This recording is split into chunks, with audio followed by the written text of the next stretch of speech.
This is Super Yacht News with Sisman. Hi, welcome back to the channel. Okay, so we have access now to a news conference that was given yesterday by the NTSB. And this is something that was clearly used by a reporter who wrote the Bloomberg article that we referenced in last night's video, a reference to VDR. Now, we did not have access to this press conference before making last night's video.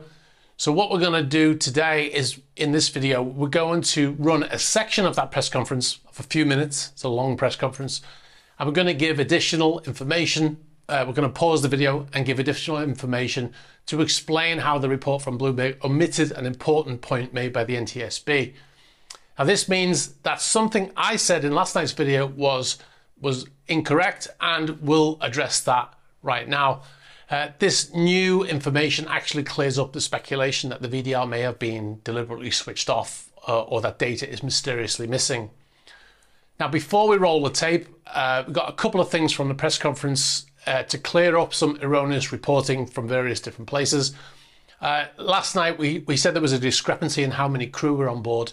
The management company gave a different number, but the NTSB said there were 21 crew members on board plus 2 pilots, and they said it was a total of 23 souls on board at the time of the accident. Some information about the VDR. The regulations say, I've seen some comments that people were saying that the VDR can delete data after 12 hours and it just rolls after 12 hours. That's incorrect. Regulations say the VDR must record 30 days of data. At the time of this press conference, the NTSB had access to 6 hours from midnight until 6 a.m., which covers the accident. But they said they would have it in due course the full 30 days. So they just didn't have it before this press conference started. Also, the VDR records the following data: audio, recordings from VHF radios, limited sensor data, ship speed, RPM, heading, rudder angle, plus some alarm information. So we'll play the NTSB press conference and we'll stop to talk about the important points. Now, in the press conference, it starts with the NTSB chair, Jennifer Hammondy, and the other person speaking is Marcel Muse. He's the other representative from the NTSB talking at the press conference. And as they say at the beginning of this press conference, all the information is preliminary and subject to final validation. In other words, it can change in the course of the investigation. So let's roll the video. The times expressed below, as recorded by the VDR and converted to local Eastern Daylight Time. All information is preliminary and subject to final validation. By 1:07, the ship had entered the channel, and by 1:24, the ship was underway on a true heading of approximately 141 in the Fort McHenry Channel at a speed of over ground of approximately 8 knots or 9.2 miles per hour. At 01:24 and 59 seconds, numerous audible alarms were recorded on the ship's bridge audio. About the same time, VDR sensor data ceased recording. Okay, so we'll pause here. And if we look at the live stream footage, that basically lines up with the footage of the first blackout, the timing that he gives out in that press conference. Now, please note that this is critical. He says the VDR sensor data stops recording, right? Okay, back to the video. However, the VDR audio continued to record using the redundant power source. Okay, so we'll stop again. The VDR audio continues recording. Now, this is where the reporter in the Bloomberg article that we referenced last night gets it wrong. He misunderstood what he was hearing, as he probably has no technical background of shipping. So what does that mean? And now, once you hear this, you won't be able to unhear it, so to speak. Now, the VDR continued recording audio data, but stopped recording sensor data. Why? Well, it stopped recording sensor data because there was no sensor data to record. They were in a blackout. The equipment on the bridge that sends data to the VDR stopped functioning at this point, or there was some part of the integrated bridge that stopped working when there was a blackout, which stopped the data from going to the VDR. But the VDR continued to record, as he says, due to a redundant power source. Now, this is the personal UPS, or uninterruptible power supply, that I was talking about in last night's video. This is the VDR's last source of backup power if everything else fails, which apparently in this instance it did. Now, it should be noted at this point that the VDR is a single unit. It's not separated. All the data is coming to one unit, so it's not possible to simply switch off the data but continue with the audio. So this proves the VDR was never switched off and continued recording the entire time. All right, so we'll go back to the video. At around 01:26 and 2 seconds, the VDR resumed recording sensor data, and during this time there were steering commands and rudder orders recorded on the audio. So we'll pause again. So the sensor data returns as the power is restored to the vessel, and the steering commands and rudder orders that he mentions are from the pilot giving audible commands to the crew. It's been recorded on the ship's audio. Again, if we go back to the video, we see that the power comes back on around that same time, right? So it all seems to line up. Now, so data once again starts being fed to the VDR, which has remained on the entire time. At around 01:26 and 39 seconds, the ship's pilot made a general VHF radio call for tugs in the vicinity to assist. About this time, the Pilot Association dispatcher phoned the MDTA duty officer regarding the blackout. Around 01:27 and 4 seconds, the pilot ordered the Dali to drop the port anchor and ordered additional steering commands. Around 1:27 and 25 seconds, the pilot issued a radio call over the VHF radio, reporting that the Dali had lost all power and was approaching the bridge. Okay, we'll pause again. This lines up with the video pretty much in terms of times. This is after the second blackout occurred.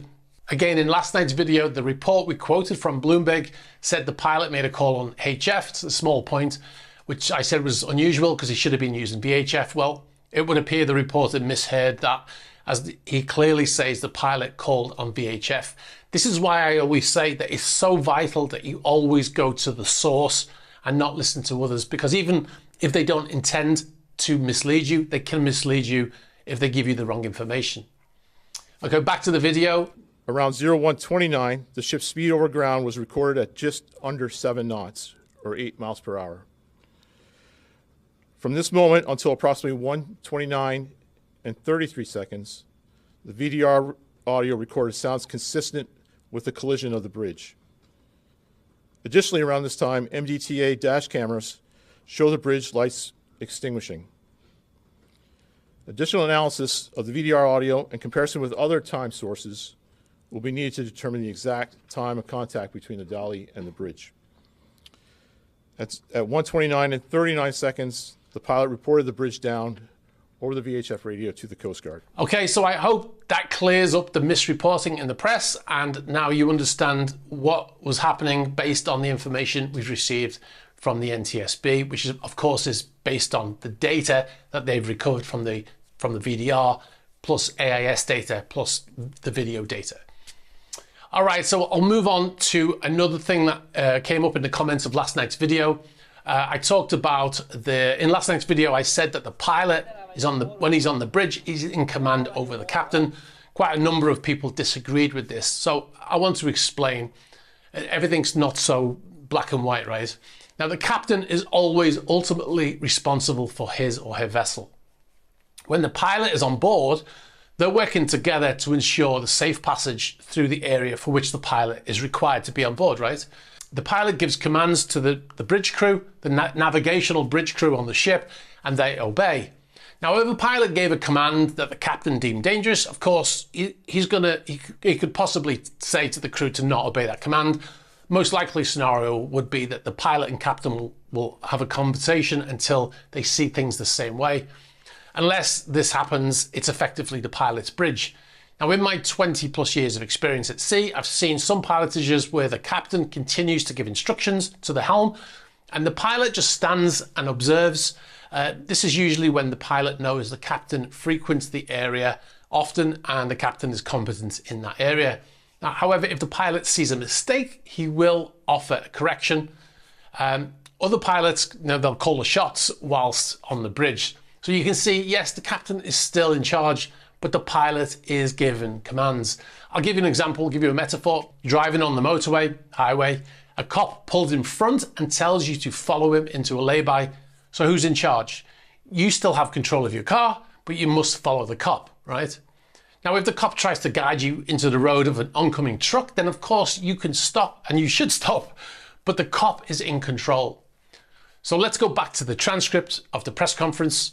126:39, the ship's pilot made a general call for tugs in the area to assist. 127:04, the pilot ordered the Dali to drop the port anchor and ordered additional steering commands.